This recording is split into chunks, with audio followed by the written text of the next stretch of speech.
is a rapid fire edition of Circular Cleveland.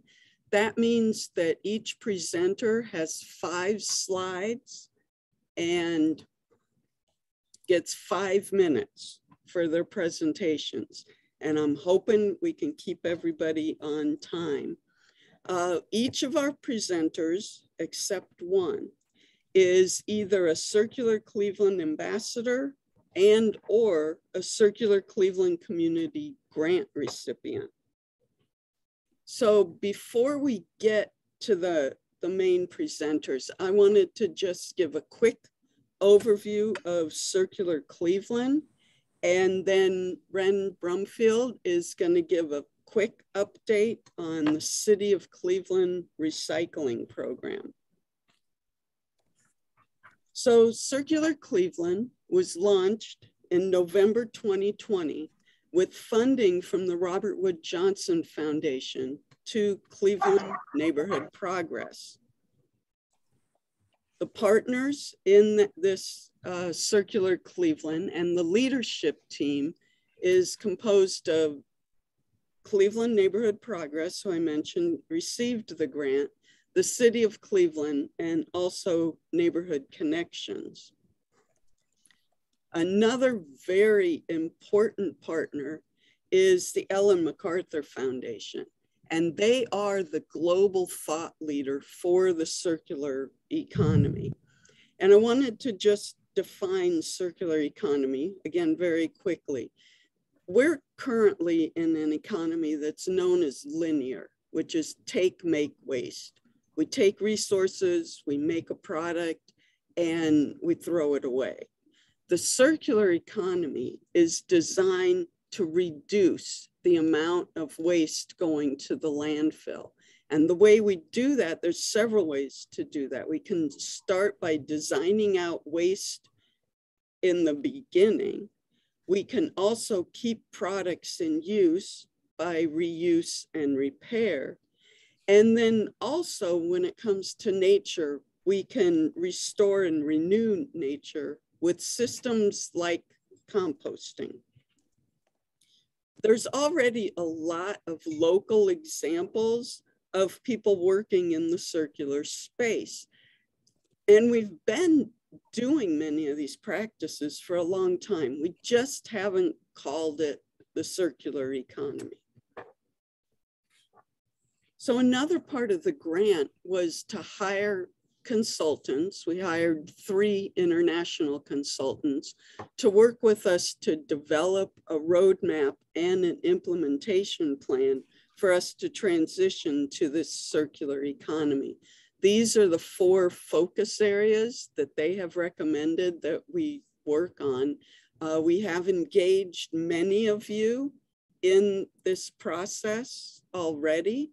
The final roadmap and implementation plan will be released in May.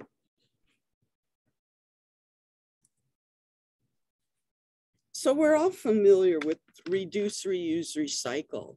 And up till now, recycle has really been a key practice that we have all engaged in. But what we want to do in the circular economy is focus on that reduce and reuse. We also need to add some other R's, and an important R is rethink. We really need to rethink our purchases.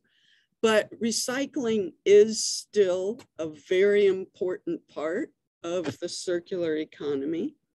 And so with that, I'm gonna turn it over to Ren Brumfield, our recycling coordinator for the City of Cleveland. Ren? Hi, Kathy, how are you? Hello, everyone. Okay, can everyone mute your sound there? I get this. Yeah, so reflect feedback coming back. All right. Okay, so my name is Ren Brumfield. I am the recycling coordinator for the city, as Kathy said, and I am pretty excited that we are about to have us a recycling program in Cleveland again. It's been like about, what, 2 years, right? So it's been a long time. Everybody's excited. People are tired of not having recycling. And Yeah, I just got off the phone with the vendor that we're going to have in place here. There's stuff, with contractual things, but not like nearly what we had last time when things fell through. So we're actually in a good place right now. I'm very happy about it. We are working on printing booklets to send out, booklets and the stickers that will identify the bins that are actually enrolled in the program. So those things, we're working on getting those printed so we can send them out very soon. Also on another mailer, because we're going to open up that opt-in registration website and phone number so we can let some other people get in the program, because there were a lot of people that wanted to but didn't get the opportunity last time around. So that's going to be happening very soon. Also, I expect that we will be announcing who this vendor is pretty soon too, but I don't want to get ahead of myself, so I'll just keep you in suspense. Let's see. Also, we're looking at that opt-in. I think it probably like the beginning of May will give people a chance to get signed up again. So I'll tell you that much. One thing I'm really excited about with this new vendor is that they are probably the only company that has expanded their list of acceptable items as large as they have. So this is going to help us with contamination and all that kind of stuff. Because when people think about contamination, I talk to so many people that think that that's about whether or not their blue bin has some scrapes on it, or there's some dirt or some dust on the outside. And it's a constant thing for me to teach people that contamination is not that. Contamination is that whole wrong item inside the recycling bin. So a lot of what people have been putting in that's wrong are things like their plastic tubs, like butter, sour cream, and cream cheese tubs, those kind of things. Lots of companies don't recycle those right now. Or things like plastic cold drink cups or paper cups. But the good news, the very good news is that this vendor that we're going to have now actually can process all these things. So they can. So all this stuff that we had in the past that had been, considered contamination is now actually items that can be recycled.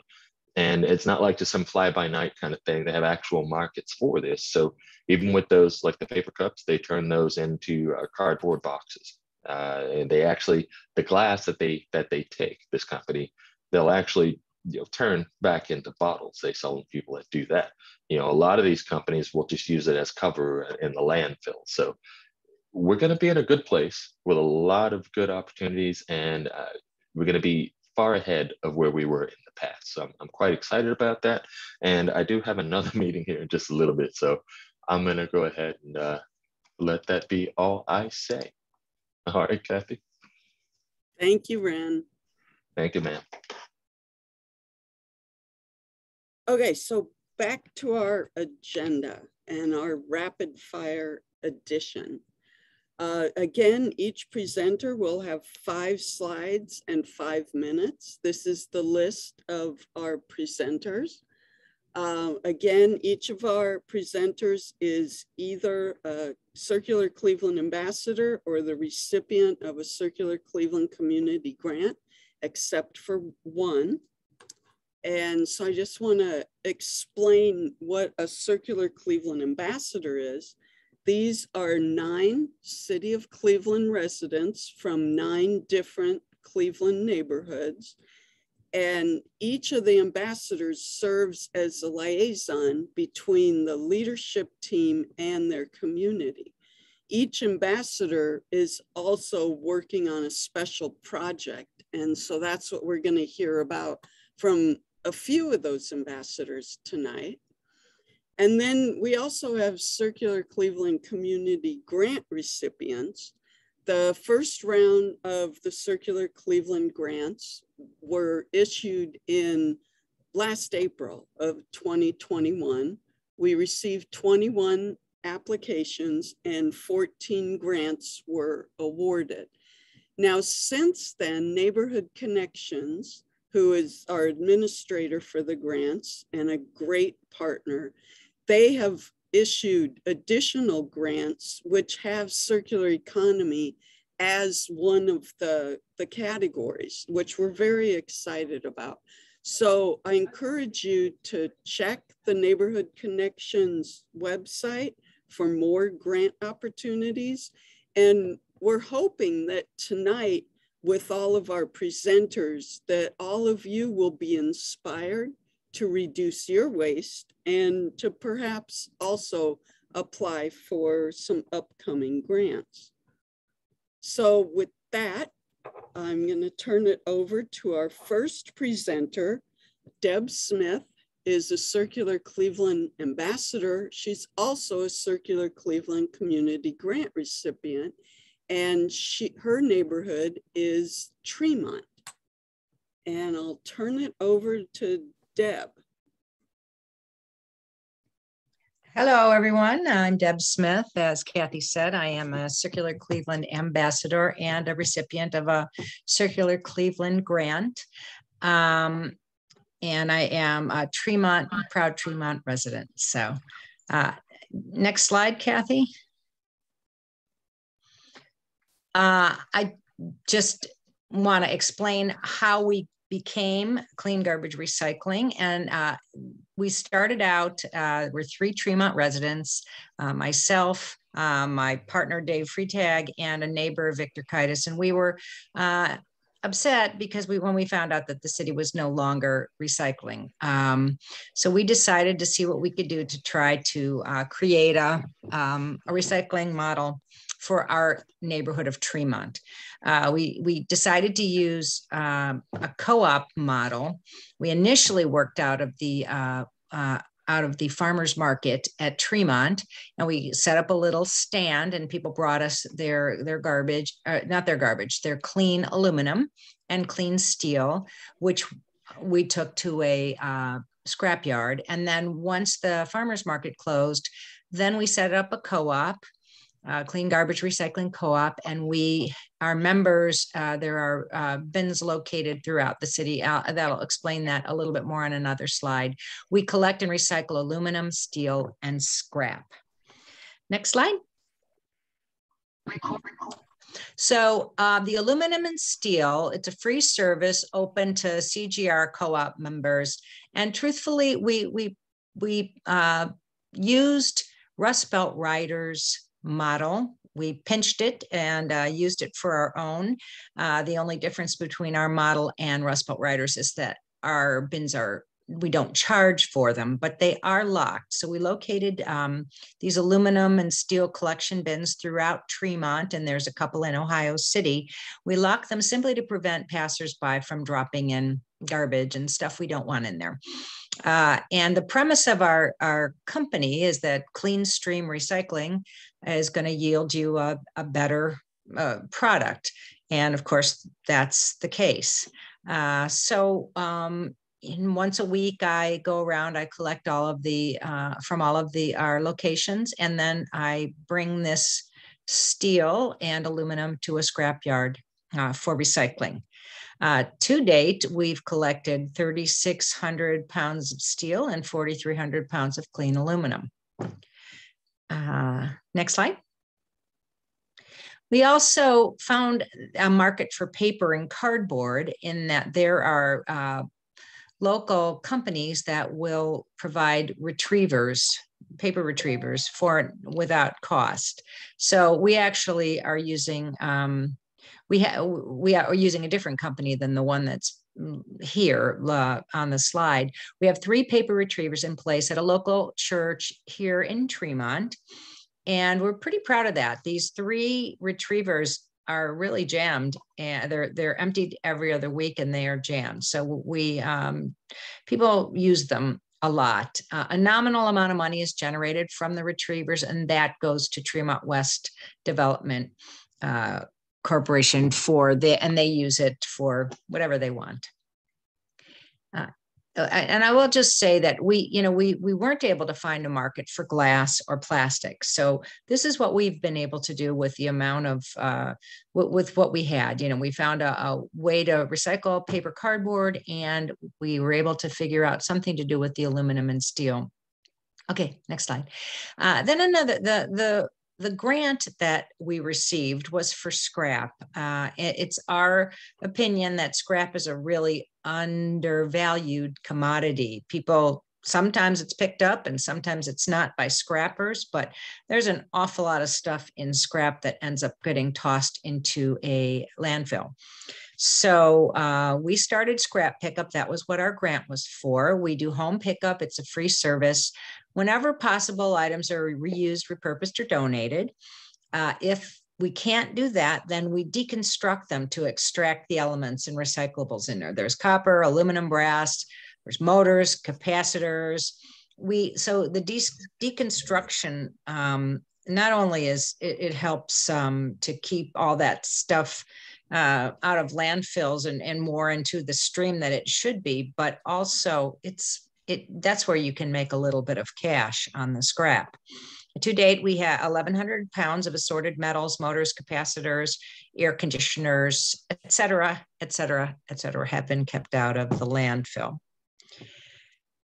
And our latest venture, next slide, is that when I look around my house, I don't know about you folks, but I have like printers and old cell phones and wires and all kinds of stuff. And I've been hanging on to it, thinking I'm going to recycle it. So it prompted us to decide to try to do a computer roundup. So we've partnered with a company called RET3, which is a local company here in Cleveland, a really super company that it's a nonprofit, and they take all of these electronics and computers, keyboards, et cetera, and they, if they're able to be fixed, they do it, and they repurpose them for nonprofits, places like schools and that kind of stuff. If they're not able to be saved, then they deconstruct them and they take out any kind of elements, kind of like what we do with our scrap. Anything that can be used, they use it for other things. And then in the end, they have a recycler that they work with for all of the final remaining parts of the stuff that's recycled. So we're having a computer roundup next Saturday here in Tremont at Lucky Park, which is at the corner of Professor and Starkweather. It's going to be all day. We kind of don't know what to expect. People have been saying, oh, you should see all the stuff I've got for you, Deb. So it makes me a little nervous, but we're excited. And we're hoping that maybe we'll, once we see how this goes, it would be nice if we can do this sort of on maybe a quarterly basis or something like that. I see a question. Who does the computer recycling? It's a company called RET3, RET3. And I think we're going to put the flyer in the chat, and it's got a kind of a good description of RET3. Right. The flyer is in the chat box, so I encourage you to look at that. And we're going to have to move on. Thank you, Deb. Thank you. We are going to stay with the theme of recycling, and we're going to go to Sarah Tan, who is with Old Brooklyn Recycles. They received a Circular Cleveland Community Grant. They are located in Old Brooklyn, and I say they. Sarah works with Katie Dugan and Kira Kurek. And I do want to say Katie is also a Circular Cleveland ambassador. Sarah? Hi, everyone. Thank you, Kathy. Like Kathy said, we started Old Brooklyn Recycles. And similar to Deb, it was in response to the pause in the Cleveland's curbside recycling program. So we wanted to see if it was possible to fill some of these gaps. And we had started prior to the grant being received, but it was sort of a small project. And once the Circular Cleveland started giving out grants, we were able to expand what we were able to do. Next slide, please. So we wanted to focus primarily on diverting material from the landfill. For recycling, we set up 2 drop-off locations that are in Old Brooklyn. One's at Metropolitan Coffee and one's at the United Methodist Church Pearl. And we did, you can see these bins are kind of small. We would empty them weekly, and people could drop off aluminum, glass, number 5 plastic, steel. We worked with Deb. She would take our steel and aluminum. And eventually we worked with Metropolitan Coffee, and they got a paper retriever. And then we also coordinated with Ben Franklin Garden to get a free community compost drop-off going at their site. And that was really a big, allowed us to access a lot of, because it's heavy, right? And it's a high impact diversion for the composting. So over the 11 months of the grant period, we recycled 3,000 pounds of material. We're still going. We haven't tallied up that amount since then. Next slide, please. We also did a few other projects. We gave out household compost buckets, and we attended 8 different community events. There was a Tuesday Treadway takeovers during the summer, and there was also the farmers market, Old Brooklyn Farmers Market. And it wasn't just Katie and Kira and myself. We did try to involve a lot of people in the community who were interested. We have a Facebook public website. We have a private community. We also have an email that people, if they hear about us, they ask us questions. And we worked closely with the solid waste district. They provided the compost bins that we raffled, and also a lot of educational material. And we tried to promote, our program, but also have people sign up for the city's program. Next slide, please. So you can see one of the composters that's at the Shalom and Tranquility Garden. We also raffled off 4 others, and we raffled off weatherization kits. That was something that was specifically requested by the councilwoman. She said that would be a good, something that she hears a lot, is that people are losing energy through their leaky houses.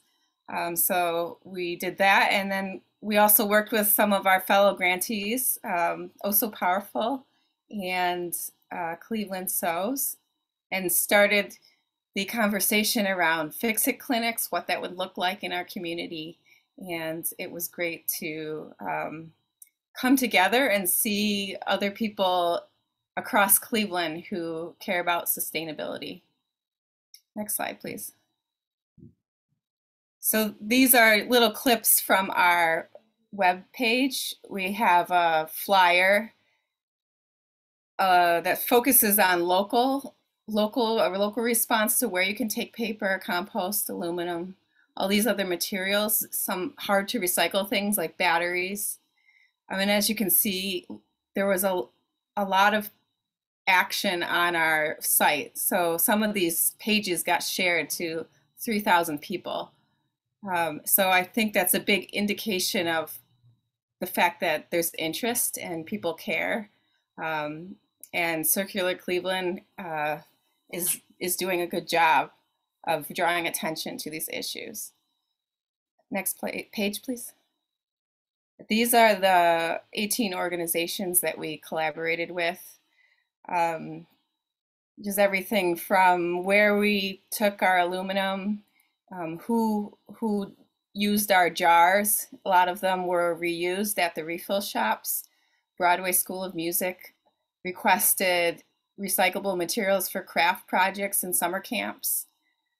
Ben Franklin Garden, City Fresh, we worked with them and cross-promoted. They had a night at Metropolitan where people would come pick up, and we also manned our drop-off booth at that same time. So that's it for me. Thank you. Thank you, Sarah. Doing a lot of really great work. Both Deb and Old Brooklyn Recycles have really helped those communities while, unfortunately, the city of Cleveland was not recycling. So Sarah mentioned working with the Ben Franklin Community Garden. So now we'd like to hear from the Ben Franklin Community Garden. They are a Circular Cleveland Community Grant recipient, and Mark Tapania is going to give us an overview. Mark? Yes, hello everybody. I'm on the Ben Franklin Community Garden Operating Committee. We're a program of Old Brooklyn Community Development Corporation, and we're the largest community garden in Cobb County. And last year we had about 200 gardeners. So we're quite a big operation. Each year we donate produce from what we grow there. Last year, I think it was close to 5,000 pounds of produce, and typically, so 4,000 to 5,000 pounds of produce we donate every year. So it's really important that we keep our soil as rich as possible, and so that's our goal. If you want to go to the next slide, please. So we have 6 composting bins and 3 holding bins, which you can see there. So on the right-hand side, we gather what we can from the community. So, and then we take that and mix them into the composting bin. So we have, in coordination with Old Brooklyn Recycles, we do have the food scraps that we get that we put in on a weekly basis. We get coffee grounds from Metropolitan Coffee and Starbucks. We just recently started to get the spent grain from that Snitchell Ale House, which is a new place there in Parma.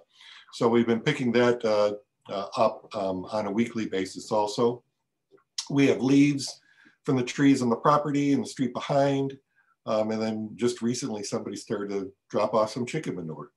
So the garden itself is like over 100 years old because it was a farm before it became part of Ben Franklin School. And then about 41 years ago, Old Brooklyn took it over when Cleveland could no longer sustain it. So none of these operations were here until about a dozen years ago when we were able to get our first tractor in order to make that happen. You can go to the next slide.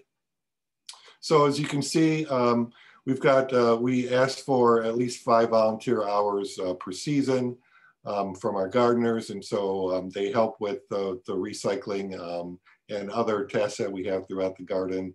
We also have volunteers from Eaton Corporation who help build a pavilion that we have here. And anybody who's interested, we're going to have our summer concert series coming up again. Last year we had 6 concerts at the garden, and this year we're going to try to do potentially 10 concerts that are free to the public.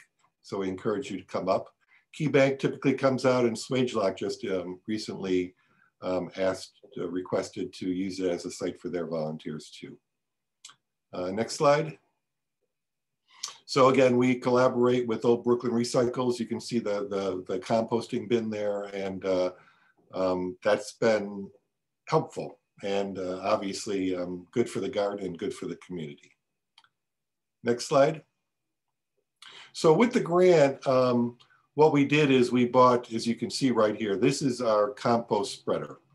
So what we used to have to do in the past was to take, Greg, who is our garden attendant, would take a bucket load of compost, drive it all the way out to the garden, try to spread it out, and then come back at another bucket of compost. And so, you know, it was a very labor intensive thing to kind of keep on driving back and forth with 1 bucket of compost. So now with this, what we're able to do is we're able to load like 4 or 5 of those buckets from the, and I'm talking about the big bucket in the front of the tractor there, and put it into the compost spreader.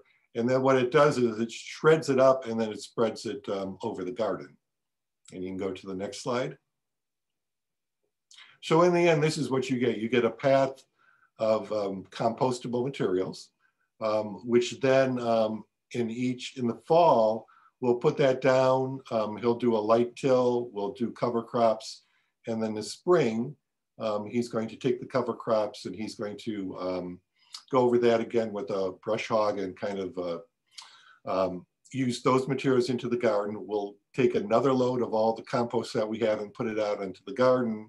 And then we'll do our final plow, which then recycles all the materials that we had in the compost bins, all the greens that were then brush hogged, and we're trying to make the soil as rich and productive as possible and renew the land. And that's pretty much it for me. Thank you, Mark. You'll find that there is a question for you in the chat box. And if you could please answer that question in the chat box. And then we will move on to our... Okay, yeah. Is it, yeah, I mean, we haven't really had any problem with the compost, with the bin. We've been getting appropriate materials in there. So that's been very helpful that people have been mindful about what goes in there. And I think on the bin itself, on the outside, it kind of lists what we want. So yeah, it hasn't been a difficulty to get appropriate compost. And okay, thank you. Okay. So it's really great to see all these groups collaborating too. But we're going to go in a little bit different direction now with Sharie Renee, who's a Circular Cleveland grant recipient. She's in the St. Clair Superior neighborhood, and she's going to talk to us about Cleveland Sews.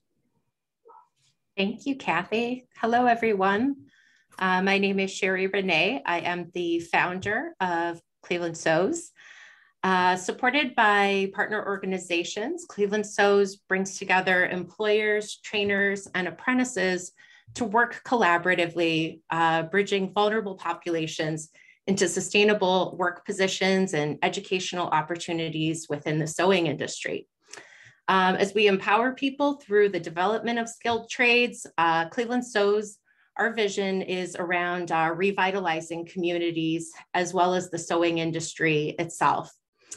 A collaborative hub where the art of sewing creates sustainable incomes for economically disenfranchised adults and youth.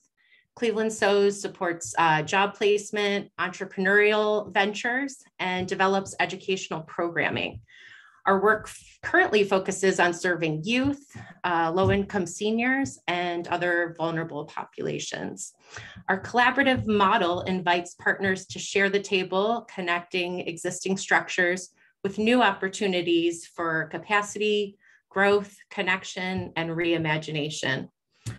Through access to upcycled materials and artisanal mentorship, our program participants learn about sustainability by learning how to maintain and repair garments. They refine their craftsmanship via their knowledge and skill building, and engage in innovative product creation that impacts their local community, and hopefully builds hope within themselves that ripples out into their families and communities. Next slide, please. So a little bit about our grant program that we applied for through the circular economy. Cleveland Sews diverted, oh, I'm sorry, Kathy, I thought you flipped I apologize. You can flip to the next slide. I apologize. Thank you. So our Cleveland Sews program is actually driven by 5 principles of trauma-informed care. We continually co-create an environment that prioritizes safety, transparency, and trustworthiness, choice, collaboration, and mutuality, and empowerment. Cleveland Sews builds an empathetic community, and through relationships with participants. Given the prolonged pandemic, we anticipate that trauma-informed practice and support continues to be essential as we address the impacts of stress, fear, social isolation, and other significant consequences. By creating a safe space for relational health, participants are able to engage with one another authentically, learn a new skill, and are empowered through employment in a collaborative environment. And our vision for Cleveland SOS is to create a new paradigm for workplaces of the future following the COVID-19 pandemic. Next slide, Kathy. Thank you. So here we are actually about our project that we pursued with the Circular Economy Grant. We diverted 920.3 pounds of banner material from the Cleveland, the NFL draft that was here. So our initial, we had initial processing and data collection, and that actually created a job and learning opportunity for an intern from our Summer on the Cuyahoga program, and an organization that we partner with who also empowers our work. This data collection included time studies on recovery, pre-production, and production efforts. Cleveland SOS also created an arts-based educational circular economy curriculum, which was taught to students from 7 different programs for a total of 120 program service hours. And the programs engaged a total of 250 students that made about 900 different items that ranged from bags and wallets to costumes and pillows. We even had some fun like tents that some students were making. So it was fun to see what they created. But on the product side, on the more formal product side, Cleveland SOS developed a bag prototype from some of the mesh banners. Since wearability and durability of the banners were uncertain, we did a first prototype of about 60 units that we drafted, developed, and had sewn. And these samples were donated to attendees at the Circular Economy Stakeholders Meeting. Hopefully some of you received those bags. And since our meeting, since handing out those bags, we've been gaining qualitative feedback from recipients about the longevity of the bag before we initiate actual sales. So throughout this process, we've had the opportunity to build with relationships with other circular economy stakeholders and grantees. And really the bags became a symbol of connection when meeting people. Sometimes when we would see them carrying the bag, we knew that we were connected through the circular economy here in Cleveland. Next slide. The Circular Economy Grant also supported efforts for us around building regenerative agriculture in a food desert. The project was launched as an effort to beautify vacant lots next to our Cleveland SOS facilities, where our community members will gather for education and programming. We kind of see Cleveland SOS as weaving an intrinsic thread between fashion and food, clothing and community, ethics and environment, and really increasing sustainability and self-sufficiency, as well as health and wellness and food security. We believe in developing a circular economy where our aim is to enable economies and societies in general to become more autonomous, sustainable, and in tune with the issue of environmental responsibility through gardening and composting. The project aims to also increase neighborhood beautification, as well as social well-being through strengthening our social connections with neighbors. We also stitched together some common ground events also through the circular economy and to elevate the messaging of our circular economy work. The original Common Ground conversation took place in July and followed up with Common Ground conversations around the theme of mending people in place through shared power, which commenced throughout the fall. And this included conversations with local sustainability artists, organizations, and students, including circular economy ambassadors and grantees. around our Circular Cleveland Fix, Repair, and Mend gathering, which we hosted in our space. I know many of you came to and collaborated with us on. So, but this garden project really serves as a gathering space for building common ground, as well as the community beautification. Last slide, please. So I just want to kind of show this as an overall viewpoint of kind of around the impact model for Cleveland Sews, which really outlines our interconnectedness and circular exchange that is Cleveland Sews, which highlights the belief and practice that skill building, artisanal and creative work, altruism, intergenerational connection, and the local production of consumer goods lead directly to mutual benefits and impacts in our communities. Long-term, we believe when people attain job and financial stability, food security, improved personal health and well-being, and increased social connection, we will see a generative impact on the communities around us.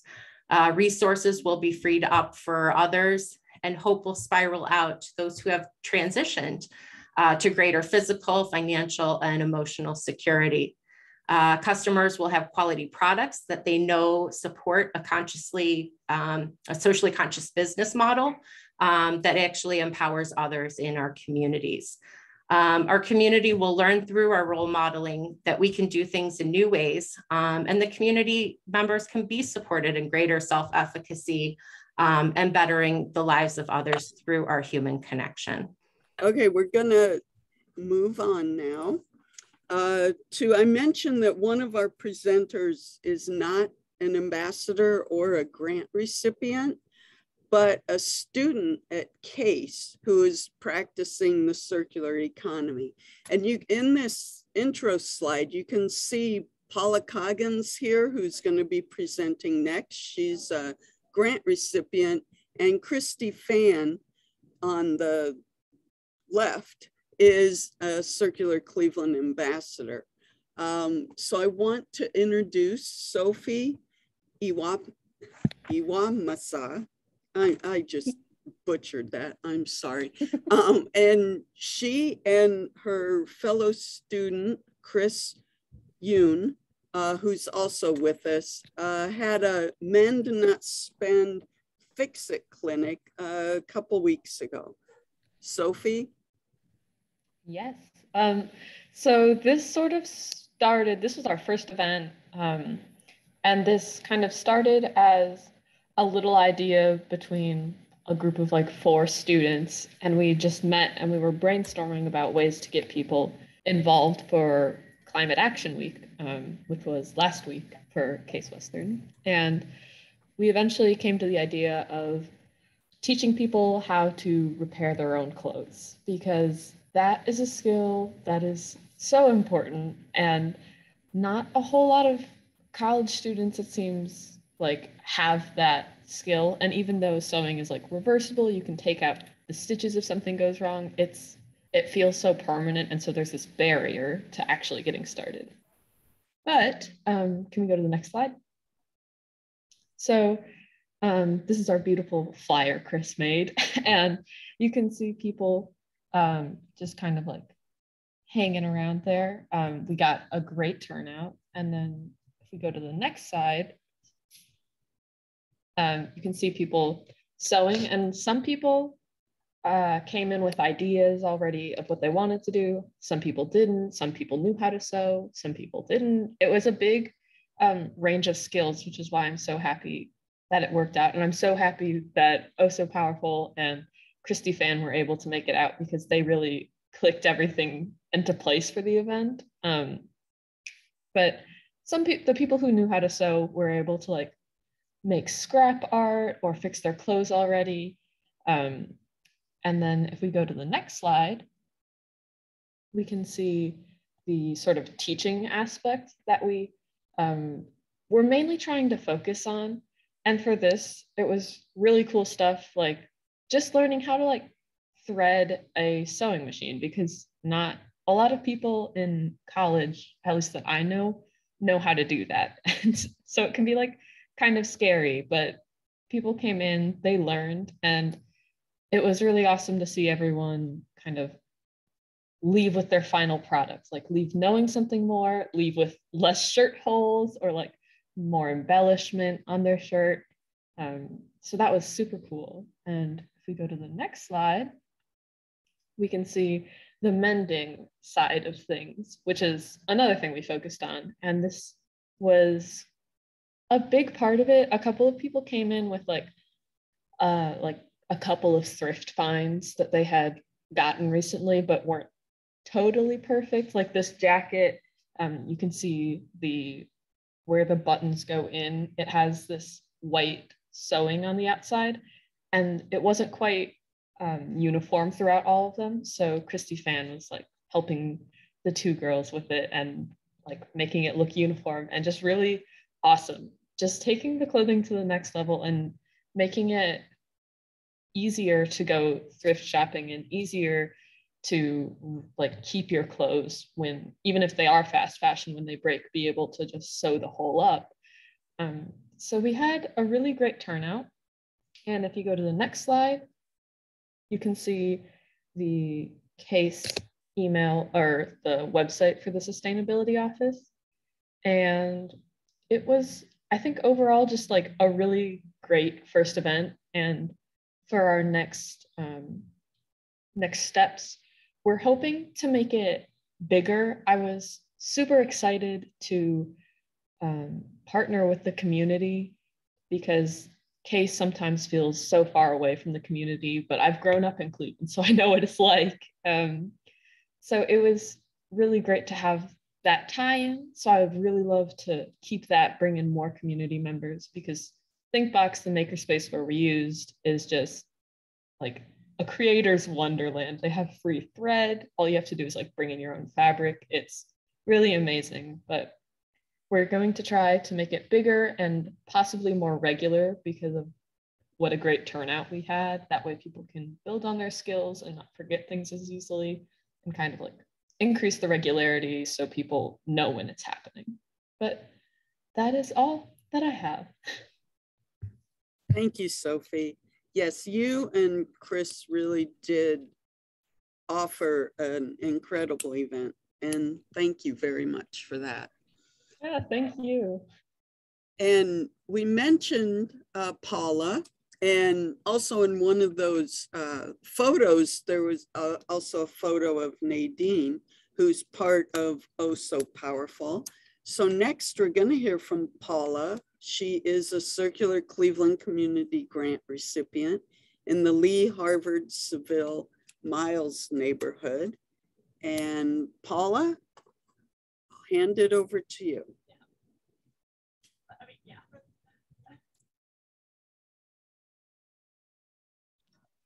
Okay, can everyone hear me now? Yes. Yes. Okay. Oh So Powerful was founded by myself, Nadine, and Suzanne, and they are both on this Zoom call, so you can take a look at them also. But we are also known as OSPI. And Oh So Powerful, SEW is the correct spelling because we do have sewing as a primary objective of what we do. We offer free programming designed to engage multi-generational participants in the intertwined issues of emotional and physical health, equity, climate change, and most of all, creativity. And if you'll show the first slide, yes. We believe creating allows participants to explore artistic talents inside themselves, which may be used in a job or as a therapeutic hobby. Expressing creativity within a multi-generational program lifts spirits, helps fight isolation, and helps family, friends, and neighbors connect. And this whole nonprofit idea came up as a result of being so isolated during COVID that we wanted to do something virtual where all our neighbors and friends and family could meet virtually. So that's when we started Oh So Powerful.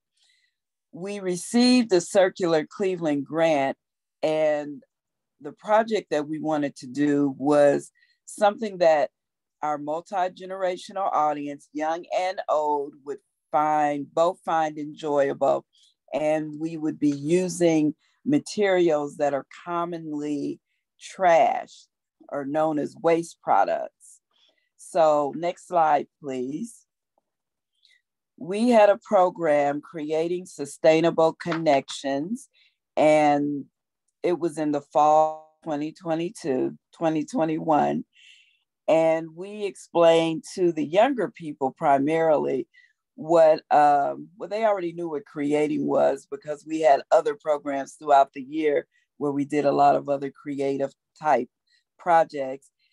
We also let the younger people know about connections, because we feel it's important for young and old to work side by side on different projects because they can learn so much from each other. The big word that a lot of younger people as well as the older people didn't really know was sustainability. So we explained to everyone that sustainability means the capacity for the Earth's biosphere and the human civilization to coexist, because the humans are the ones that are destroying the Earth. So children have such a big impact on their families that we knew if we discussed recycling, upcycling, reusing products, specifically with the kids and getting them excited and involved in reusing products, that they would in turn encourage the parents and other people in the household to do the same things. So next slide, please. So we decided one big waste product that every single household has is toilet paper cores and paper towel cores. So we took the cores, everybody got, and we mailed out these craft kits to our participants, and we had a virtual meeting. Everyone got 7 toilet paper or paper towel cores, and they made wall art. And as you can see, it really varied what people made, but they glued it all together. We used paper clips to hold it while the glue was drying. Some people painted their art. Other people embellished it with jewels or other items and hung it up on the wall.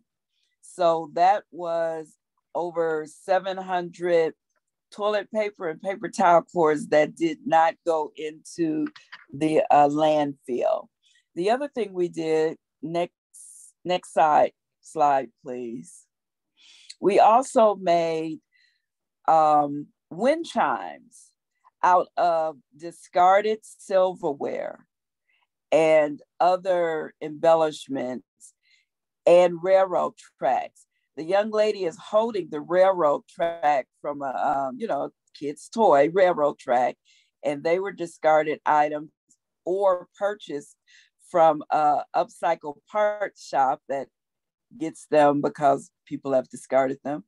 And we made wind chimes. Everybody got a kick out of that. And the last slide we have, our whole purpose in having that program was to encourage people to use their creative skills, use their artistic skills, to learn to create things from waste. And how important it is to be creative and to develop those creative skills, because overall creativity helps develop your critical thinking skills. And critical thinking skills are what's going to get the world out of the mess that it has made. Is going to make people with critical thinking skills will be able to help reduce our carbon footprints in the future by coming up with creative ideas to help save the world. So that's about it. Thank you. Thank you, Paula. And we are right at 5:30, but I want to ask you all to just hang on for another 5 or 6 minutes. because we have another very creative Circular Cleveland ambassador.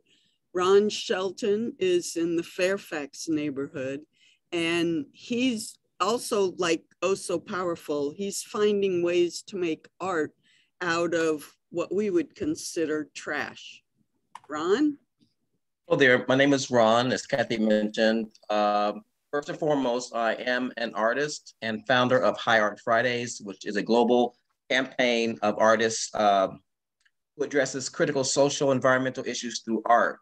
And for the past 4 years, we've been focusing on plastics. It was amazing to see how many international artists were using plastics that they got from their communities as a statement to address the damages that plastics is causing.